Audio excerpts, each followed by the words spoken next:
program Rehat Sore. Assalamualaikum warahmatullahi wabarakatuh. Selamat sore pemirsa Banyuwangi 1 TV. Ketemu lagi dalam rangka tayangan Rehat Sore di hari ini. Tema kali ini kita mau bahas soal eksistensi dan strategi desa di tengah pandemi. Ada banyak hal yang mesti harus kita bangun dalam soal upaya-upaya baik di tengah pandemi. Tidak hanya di pemerintahan pusat sana, tetapi desa juga sebagai ujung tombak daripada upaya itu di tengah masyarakat harus juga disampaikan kepada masyarakat secara luas agar apa yang menjadi upaya baik bersama ini di tengah pandemi ini menjadi satu upaya secara keseluruhan dan bisa maksimal. Saya tidak sendirian di Rehat Sore kali ini. Saya ditemani sejumlah kepala desa yang memangku desanya masing-masing. Saya mencoba menuju, di sini ada Mas Rudi Hartono, Pak Rudi Hartono. Mudah-mudahan connect ini. Ya, ini sudah ada. Selamat sore, Pak Rudi Hartono. Apa kabar?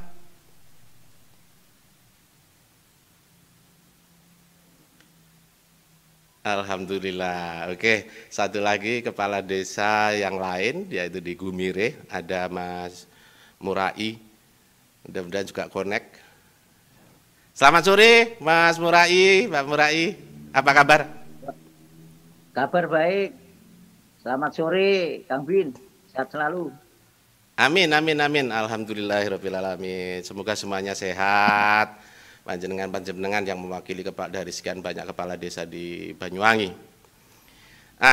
Ini tema kali ini mudah-mudahan nanti bisa bisa memberikan kelengkapan dalam mengupayakan apa yang menjadi kebaikan di tengah pandemi ini. Saya akan coba menuju Mas Rudi dulu terkait dengan ada aturan atau regulasi instruksi gitu dari Menteri Desa mungkin yang baru kemarin disampaikan.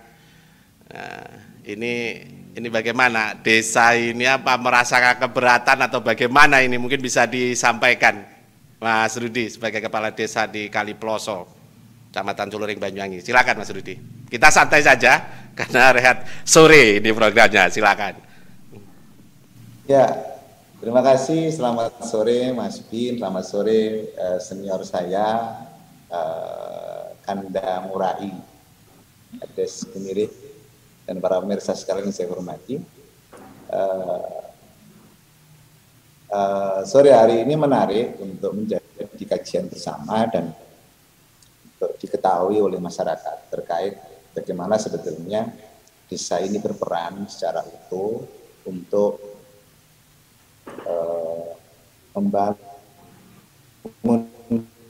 dirinya dan masyarakatnya pandemi yang sedang menyerang wilayah kita masing-masing.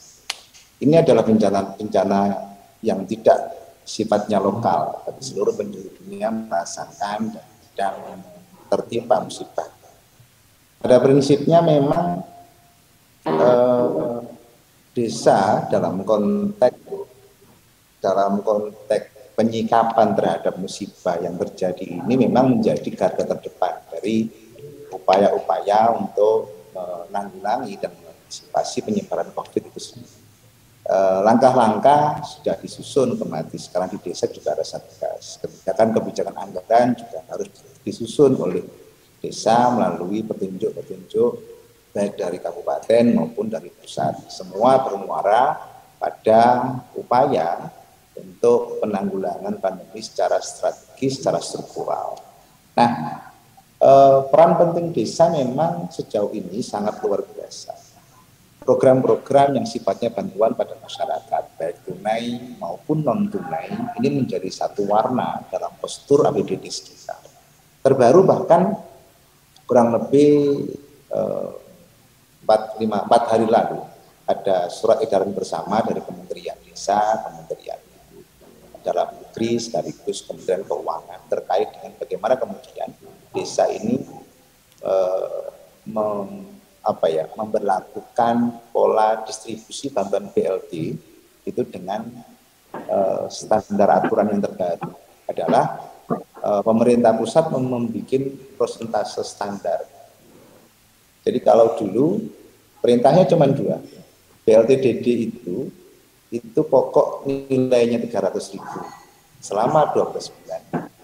Tapi kalau besok ini sudah ada patokan persentase. Ada yang cuma 25%, 30%, 35%, 40% dari angka-angka nominal dana desa yang diterima oleh setiap desa. Nah, kebetulan Kali Ploso ini masuk di kategori 30% kalau dana desa untuk didistribusikan sebagai bantuan langsung tunai pada masyarakatnya. Dan kami anggap ini satu hal yang cukup bagus sehingga masyarakat atau semakin banyak penerima bantuan KPM yang keluarga penerima bantuan bisa kami. Apakah dianggap ini berat atau tidak?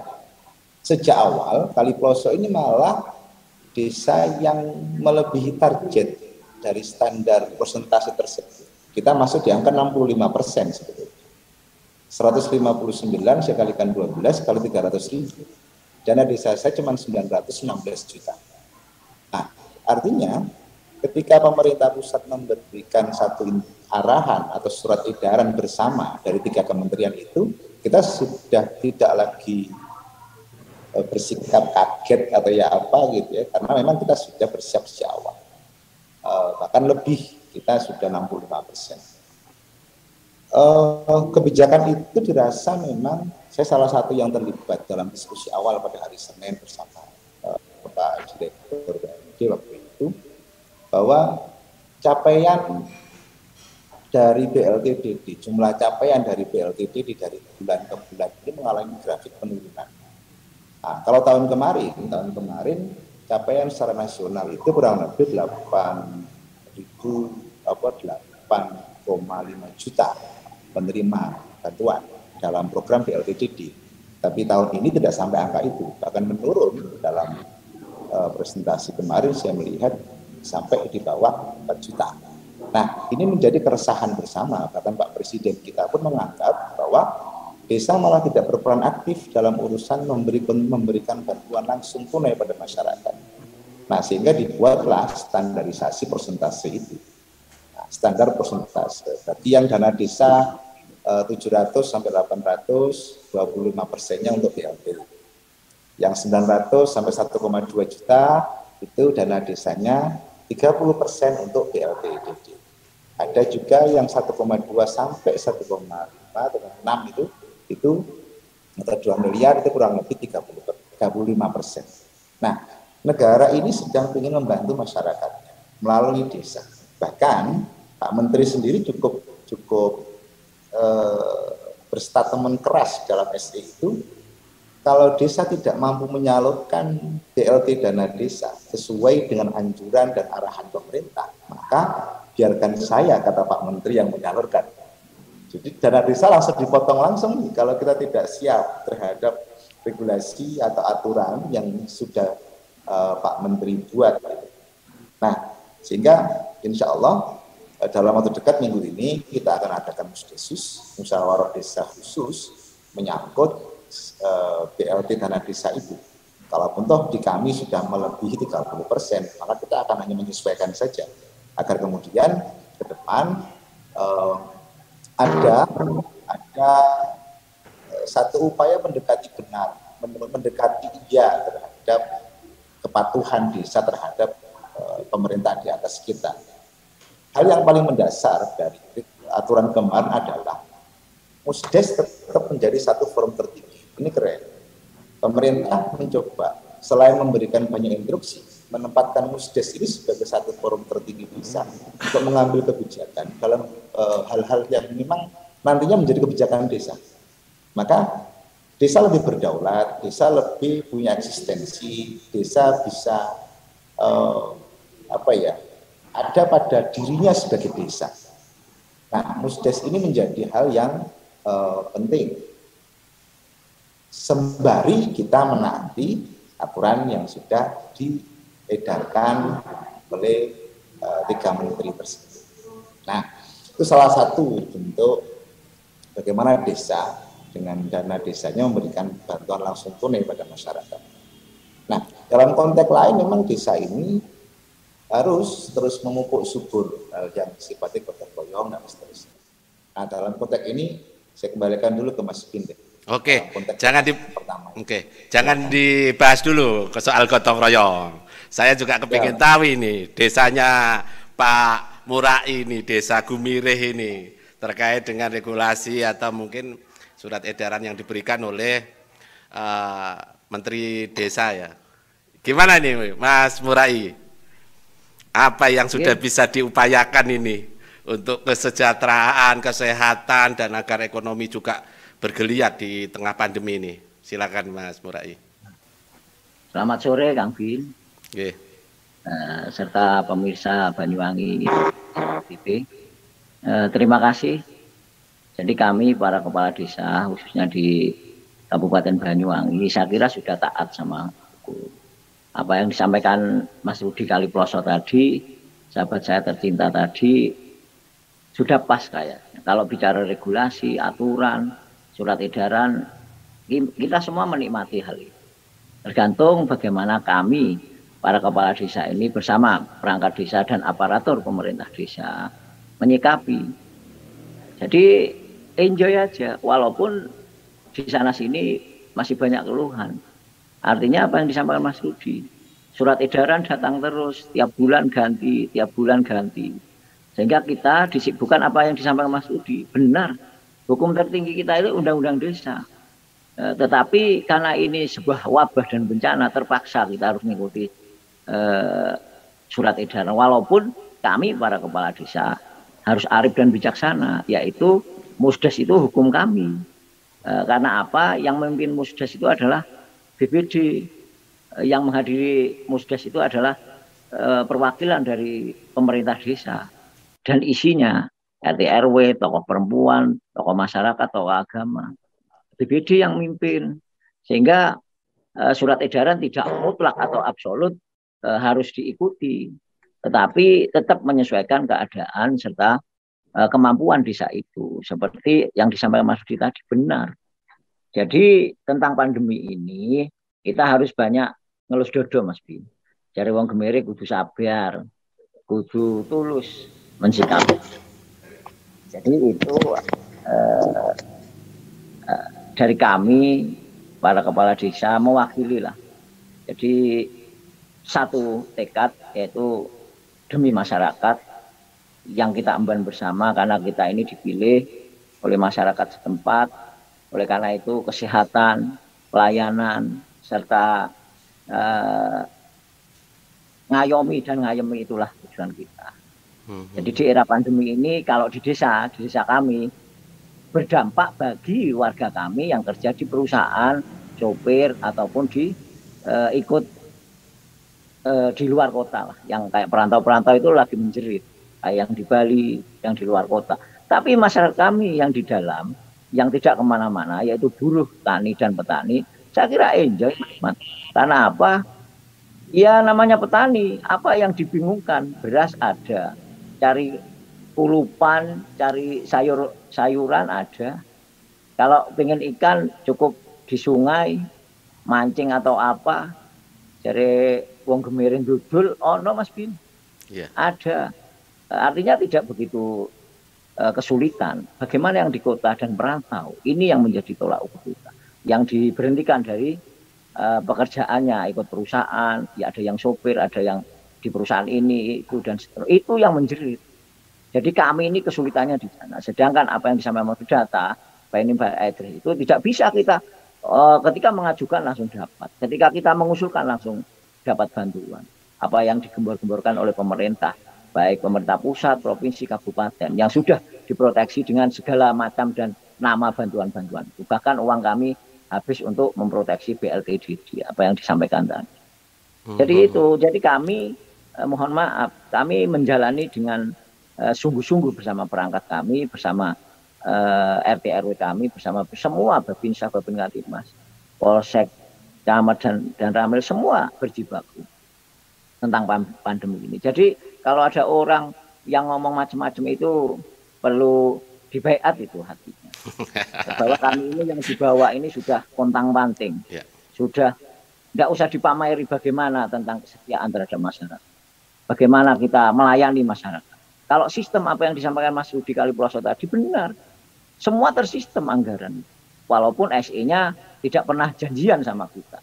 Ujuk-ujuk ada SE, ujuk-ujuk ada SE, sampai stres. SE itu yang membuat kita stres sebetulnya. Ini belum, karena surat edaran itu kadang-kala tidak ngerti sistem yang kita lakukan. Keuangan desa itu tersistem loh. Apalagi Banyuwangi satu-satunya pakai e-village budgeting. Perencanaan, ya sampai pengajuan, bahkan peng-SBJ pakai e-village budgeting. Sedangkan kabupaten kota lain, kita keliling di kabupaten kota lain masih menggunakan Siskuides. Sedangkan kita 4 tahun yang lalu sudah e-village budgeting. Semua tersistem. Jadi itu, maka harapan kami para kepala desa yaitu tadi harus ini menjaga hati yang tulus, karena ini bukan main-main, tidak disulap atau apa yang dikatakan di media ini hoak lah, ini bagi kami ini nyata. Karena apa? Terstruktur, bukan hanya di Indonesia, bahkan di Arab Saudi pun jamaah haji pun diatur. Ini mewujudkan bahwa ini benar-benar wabah dunia. Maka tolak ukurnya adalah kita yang di bawah ini harus menjalankan tugas sesuai arahan pemerintah. Walaupun pemerintah sendiri kadang membuat SE tidak pernah kami diajak rembuk. Karena SE-nya kan yang buat di pusat, yang melaksanakan siapa yang punya rakyat di Indonesia adalah para kepala desa. Karena pemerintahan terendah. Sedangkan masyarakat pokok ketika diumumkan di TV ada bantuan, Mas Rudi yang kebingungan. Karena kita kepala desa ini, apalagi yang di pinggir jalan, semua ditabrai. Pak, bahkan kami sering, Pak, saya ini dipecat dari sopir, mana bantuan saya? Katanya di media suruh minta ke desa. Ini kadang yang membuat kita pusing. Ngeluh Mas, ngeluh pokoknya ada yang begini. Kalau yang buruh tani, apalagi yang dapat PKH, yang dapat BLT pusat, itu nyaman karena tiap bulan dia ngunduh. Dan itu pasti dapat uang tiap bulan, dapat beras tiap bulan. Bagaimana yang baru dipecat, baru para pekerja atau buruh-buruh yang di luar kota, mesti datangnya ke desa, Pak, mana hak kami, katanya dibantu, yang dipecat, yang ini Mas Bin, yang membuat kita harus ngelus dodo dalam-dalam para kepala desa dan perangkat. Jadi itu. Jadi makanya dituntut para kepala desa harus kreatif. Satu, bagaimana cara membuat imun masyarakat ini bahagia, maka kita harus kreatif. Kreatif, diskusi ataupun walaupun ada PPKM darurat ataupun PPKM mikro, kita tetap silaturahmi, sambung rasa, dan komunikasi terhadap masyarakat gimana caranya. Karena orang desa itu kan nggak muluk-muluk toh, cara pandang makan, yang penting cari di sawah, wis dia tidurnya pagi berangkat, sore baru pulang. Ini saya bicara kami bagaimana desa-desa yang perkotaan, desa-desa yang notabene masyarakatnya adalah pedagang dan karyawan. Kalau kami kan 90% buruh tani dan petani. Pegawai sudah aman karena PNS. Yang buruh di luar kota ini kadang datang ngeluhnya ke desa. Jadi itu Mas Bin, sementara dulu Kang Bin. Terima kasih. Saya menuju Mas Rudi, Kepala Desa Ploso. Artinya memang apapun yang menjadi instruksi atau surat edaran atau regulasi yang sudah dibangun di tengah pandemi ini, dari mulai pusat sampai di daerah, harus dilakukan secara menyeluruh. Lepas dari plus minusnya. Tadi sedikit sudah disampaikan sama Mas Murai, ada kelemahan juga ternyata di sana. Ada kelompok masyarakat yang memang tidak begitu terpikirkan ya, artinya kelompok petani, sayur, makanan, istilahnya seperti itu, bahan-bahan pokok itu mudah didapatkan di desa. Tetapi ada kelompok masyarakat tertentu dengan profesi seperti buruh, sopir, dan seperti itu, pihak desa bingung untuk merespon dengan baik, dalam arti nanti regulasi yang sudah diinstruksikan tadi itu. Di sini pihak desa berarti harus ada strategi yang harus dimainkan. Bagaimana masyarakat di sekitar desa itu bisa mendapatkan cara adil. Apa yang sudah dilakukan oleh pihak pemerintahan desa di Kaliploso, Mas Rudi? Ya, terima kasih. Pada prinsipnya hal yang menjadikan semua berkeadilan adalah masyarakat bersuara siapa yang paling layak untuk diperhatikan. Jadi bukan kemudian pemerintah desa mengambil kebijakan secara sepihak, tapi semakin kita melibatkan masyarakat, maka persoalan-persoalan yang ada yang terjadi di lingkungan masyarakat itu sendiri akan terurai dengan baik. Nah, problemnya adalah ketika pemerintah desa ini seolah-olah menjadi satu institusi yang individu yang dia tidak mau dan tidak berkenan untuk membangun kolaborasi aktif dengan masyarakatnya. Ini menjadi persoalan. Apa yang akan muncul? Pertama, ketimpangan. Problem-problem sosial itu akan terjadi ketika masyarakat atau pemerintah desa itu terlalu eksklusif. Maka hal-hal yang harus dilakukan oleh pemerintah desa adalah menjadikan masyarakat ini subjek, masyarakat ini adalah partner, masyarakat itu adalah bagian yang tidak terpisahkan dalam membuat rumusan kebijakan di desa. Ini poin pertama. Sehingga apa yang poin-poin entry-nya adalah semua akan ikut bertanggung jawab terhadap sebuah keputusan yang benar maupun keputusan yang salah. Ketika masih didapati masyarakat yang susah secara ekonomi, susah secara mencari nafkah barangkali, desa dengan programnya, masyarakat dengan kegotong royongannya, bagaimana menghadirkan yang terbaik untuk mereka. Alhamdulillah sejauh ini, kayak konteks Kaliploso misalkan, kami desa pertanian, kami desa ternak. Sejauh ini, alhamdulillah saya belum pernah mendapati warga desa saya susah makan. Karena semangat tolah-toleh tadi, siapa yang memang berkebutuhan yang tidak bisa makan, silakan melaporkan. Siapa yang bertanggung jawab? Pertama, kepala desa dulu. Kepala desa harus berani pasang badan terkait dengan persoalan masyarakat apapun. Apalagi urusan makan. Apalagi urusan orang yang tidak mampu untuk memberikan nafkah, artinya untuk konsumsi harian, ya.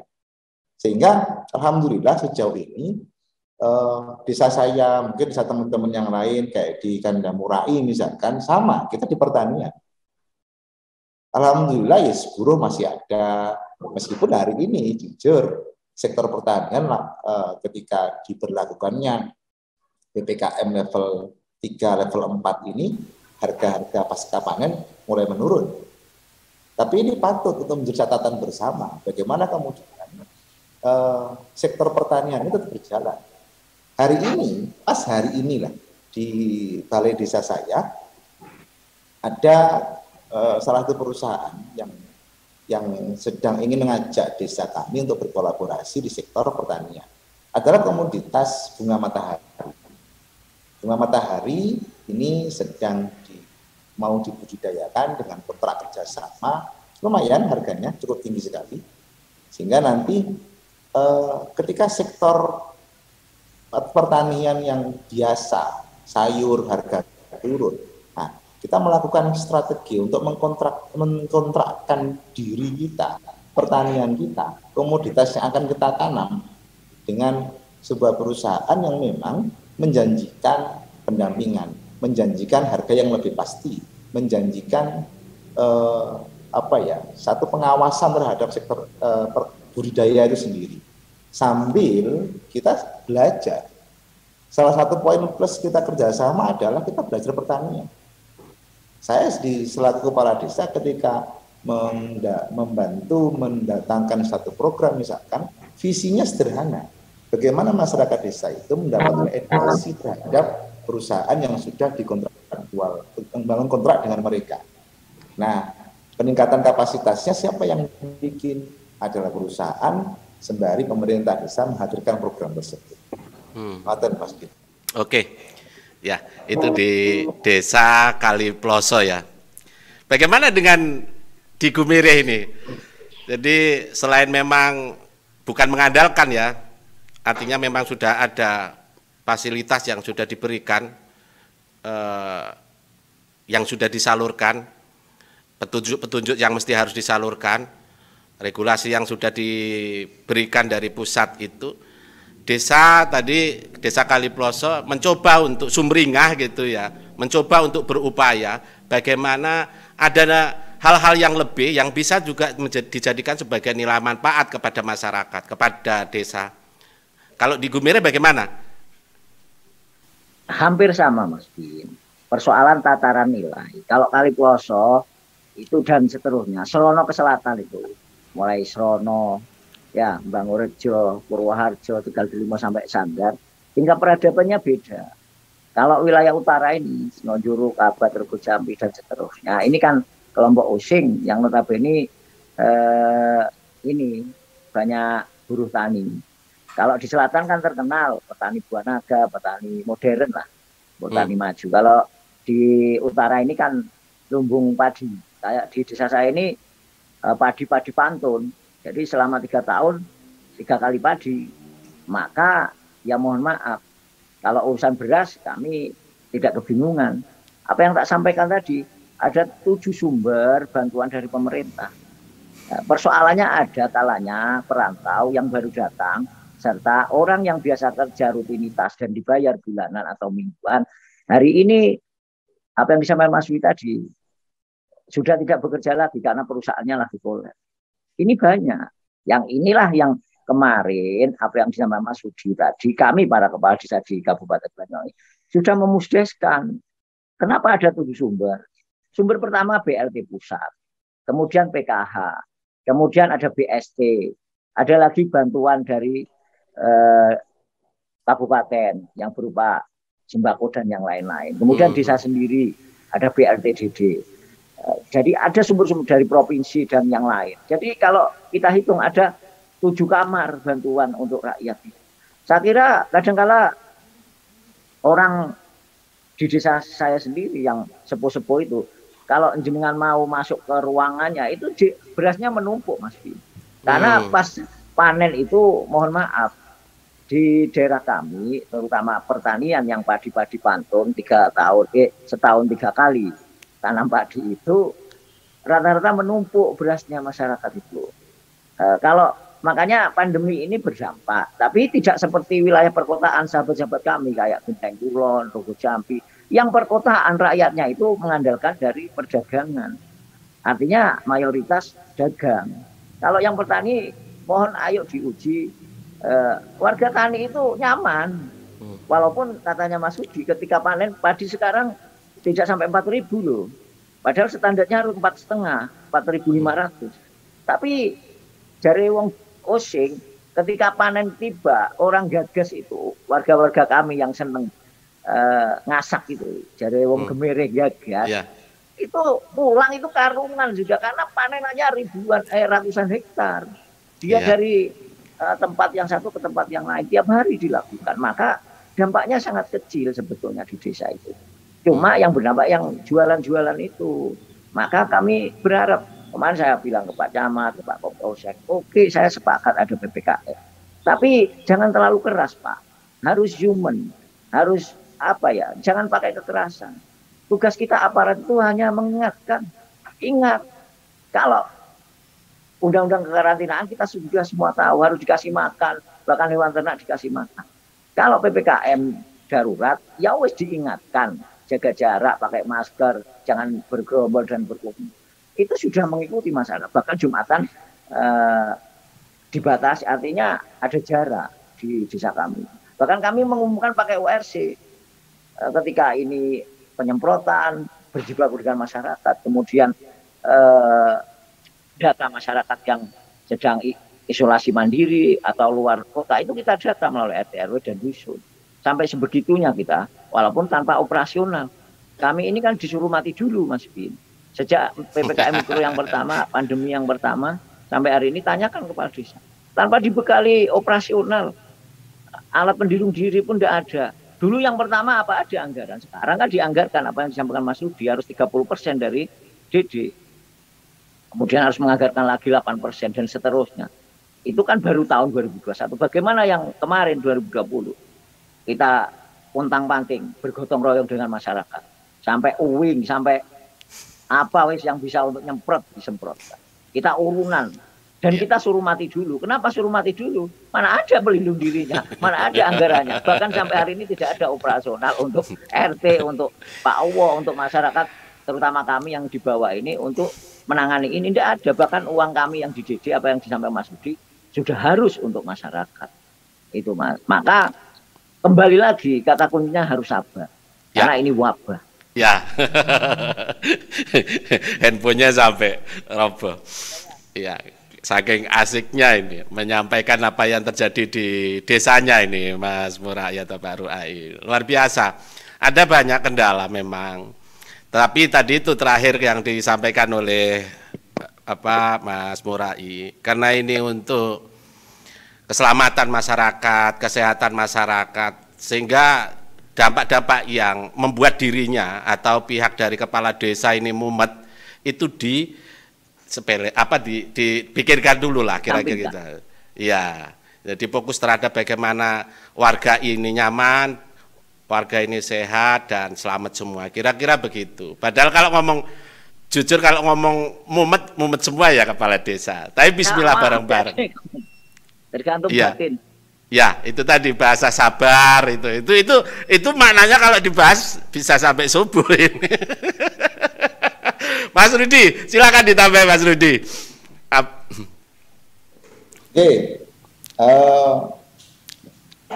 ya banyak hal yang sebetulnya desa ini sudah lakukan di tengah keadaan yang memang mengharuskan kita secara keseluruhan ini bersabar. Kalau kami dalam konteks anggaran insya Allah lah kita akan serius dan akan memastikan keberpihakan anggaran kami terhadap mengentaskan wabah ini serius kita lakukan. Tapi hal-hal yang lain yang lebih teknis barangkali ketika kita berbicara masalah upaya kebersamaan masyarakat, insya Allah kita lakukan. Karena jujur, kalau berbicara pandemi ini memang yang paling mampu untuk memutus laju perkembangan dari pandemi adalah spirit gotong royong semua masyarakat. Masyarakat atas dirinya sebagai individu itu harus membangun solidaritas yang cukup tinggi untuk memastikan bahwa pergerakan dari COVID ini tidak lagi menyeruak atau lebih besar lagi. Bagaimana upaya masyarakat itu, solidaritas masyarakat itu adalah dengan menjaga, memastikan orang lain tidak terkena wabah dari dirinya, misalkan. Ini komitmen yang bagus. Jadi ada langkah-langkah bersama yang wajib dilakukan oleh individu-individu masyarakat. Pandemi ini nggak bisa diselesaikan secara sepihak oleh pemerintah, tidak bisa. Sebagus apapun regulasi yang dibikin pemerintah, selama tidak ada upaya kerjasama antara masyarakat dan pemerintah, maka tidak akan tuntas urusan ini. Maka saya lebih sepakat kalau ketika ditanya bagaimana pandemi ini bisa terhambat, bisa lajunya ditekan, adalah dengan kerjasama, kolaborasi. Kita membangun solidaritas. Ya masyarakat harus mencoba merespon seluruh anjuran pemerintah ini adalah opsi terbaik. Meskipun ada sebagian masyarakat yang memang belum melihat aturan ini, anjuran pemerintah ini sebagai hal yang penting. Banyak yang memang karena alasan ABCD. Dan kami harus sebagai pemerintah melihat itu sebagai sebuah keniscayaan. Karena tidak mungkin masyarakat akan merespon sama terhadap segala bentuk arahan, segala bentuk instruksi, segala bentuk anjuran yang pemerintah siapkan. Tetapi ajakan tidak boleh kita putus. Himbauan tidak boleh kita hentikan. Kita merangkul semua pihak agar bagaimana kemudian kita ini bebas secara bersama-sama. Kita ini terselamatkan secara bersama-sama. Yaitu kolaborasi. Masyarakat, pemerintah bersama-sama membangun sebuah solidaritas untuk memastikan laju perkembangan pandemi ini tidak deras atau tidak mewabah kemana. Ketika orang mulai sadar bahwa diri dia ingin sehat, maka dari situlah sebetulnya solidaritas itu akan muncul. Tapi ada kelenian begini, selentingan begini. Gimana? Harus ada keseimbangan. Ketika orang visi sehat dan visi perut ini harus berbanding juga, kan? Gak boleh kita selalu berbicara protes, tapi kita melupakan sisi lain bahwa kita ini juga butuh makan. Sehingga sepakat kalau pemerintah pusat mendorong pemerintah daerah untuk melakukan percepatan realisasi terhadap bantuan-bantuan sosial. Kami sepakat itu. Dan berharap hal-hal yang sekiranya memang masih menghambat dan terhambat, ini segera dicari benang kusutnya, terurai kalau terrealisasikan. Contoh BPNT besok Selasa ini ada realisasi BPNT.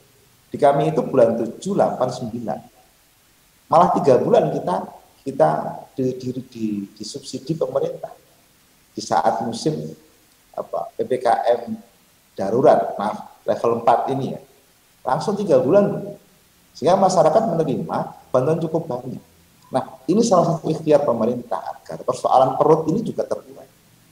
Masalah ekonomi orang ini bisa juga terbantu, tersubsidikan dan seterusnya. BLTDD dipastikan capaiannya hampir 8,5 juta se-Indonesia. Belum lagi BST, belum lagi GPS, belum lagi PKH dan seterusnya. Semua dalam rangka menjawab. Ketika ada orang menanyakan visi sehat itu tidak kalah, ada yang tidak kalah penting adalah visi ini. Perut warak, agak warak ya, soro. Oke. Yang hari ya. Yang hari ini dilakukan, yang sampai saat ini dilakukan sebetulnya oleh pihak pemerintah kan ya kebutuhan pokok itu, Mas Rudi, sama lah di daerah lain oleh siapapun itu yang diupayakan itu. Kalau di Gumirih, Kepala Desa Gumirih gimana ini? Apakah sama upaya-upaya yang dilakukan itu seperti di Kaliploso? Ya Kang Bin, apa yang tak sampaikan mulai pertama, hampir sama, cuma caranya beda-beda. Karena kita melihat potensi desa, watak-watuknya desa, karakternya desa. Karena kita punya desa yang masing-masing berkarakter. Yang hari ini menangis itu adalah desa-desa yang daerah perkotaan. Kota. Desa, statusnya desa tapi di perkotaan. Kayak Gendeng Kulon, Gendeng Wetan itu kan desa tapi di wilayah kota. Yang masyarakatnya buruh, pedagang, dan pedagang. Itu, kalau kami yang di desa ini berdampak, tapi sekian persennya aja. Karena kami lahir dan besar di desa. Jadi kalau pandemi ini, orang desa itu kan melencernya kan, jalan-jalannya ketika hari raya, Mas. Iya. Artinya tidak berdampak.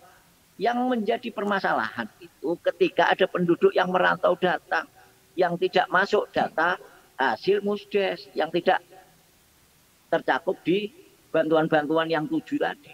Sekitar 7 jenis macam bantuan yang sudah dimusdeskan dan secara langsung data itu dari pemerintah pusat melalui kementerian-kementerian, terutama Kementerian Sosial yang berupa PKH dan seterusnya, BLT dan seterusnya itu. Jadi kami ini kesulitan. Kesulitannya itu uangnya terbatas, datanya sudah terkirim ke pusat, tapi ada masyarakat yang datang menanyakan mana Pak Kades hak kami, seperti yang di TV itu, seperti yang di media, katanya yang berdampak dapat uang itu bagaimana? Nah, maka kami harus menguras tenaga dan keringat serta ngelus dodo tadi, karena itu sama-sama rakyat yang ujuk-ujuk tiba-tiba datang karena adanya pemecatan ataupun pemutusan kerja. Maka kami harus cerdas dan karena menyikapinya gitu. Kalau nggak sabar kita emosi.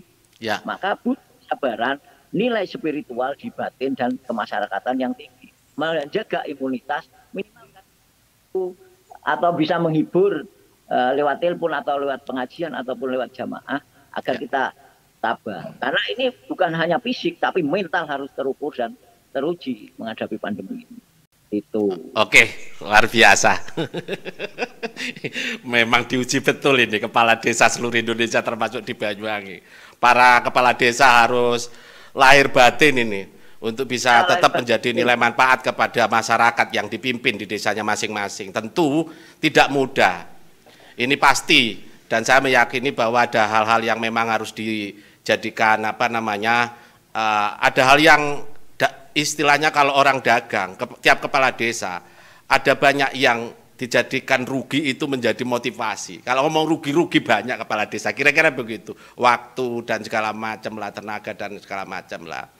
Tapi tetaplah semangat, tetaplah sehat, saudara-saudara semuanya. Sebagai kepala desa adalah magnet, panjenengan semua adalah wakil daripada seluruh harapan baik kepada masyarakat secara umum terkait dengan pandemi. Di tengah pandemi ini pemerintah mengharapkan secara maksimal kepada kepala desa agar supaya di desa tetap menjadi prioritas utama dalam melalui pandemi ini.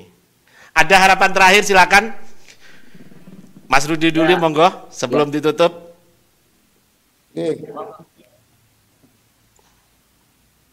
Pak Murai dulu dah.